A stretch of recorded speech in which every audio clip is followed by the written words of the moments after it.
Isang dasal para sa aking buong pamilya. Panginoon, maraming salamat sa aking pamilya. Maraming salamat at lagi silang andyan. Sila po ang aking inspirasyon, ang aking lakas.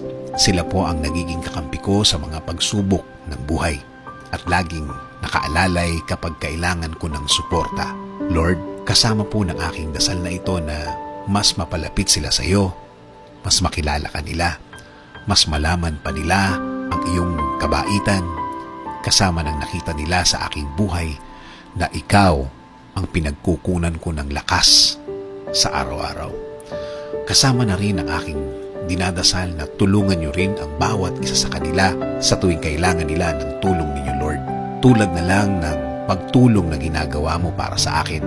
Every time na kailangan ko po ng tulong niyo, palagi niyo silang samahan at protektahan sa lahat ng oras. Alam ko po na napakadelikado na sa labas at kailangan nila ng proteksyon ninyo sa mga buhay nila, kasama na ang kani-kanilang mga trabaho. Ikaw, Panginoon, ang nakakaalam ng lahat ng kanilang pinagdadaanan. Alam mo kung anong mga pagsubok ang dumadating sa kanila.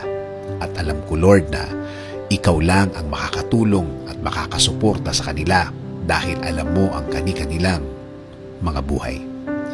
Bigyan mo sila ng talino para kanilang magamit sa tuwing may dalahin sila sa kani-kanilang mga buhay. I-remind mo sa kanila na ikaw lang ang panggagalingan ng mga bagay na ito, mga tulong na ikaw lang ang makakaprovide.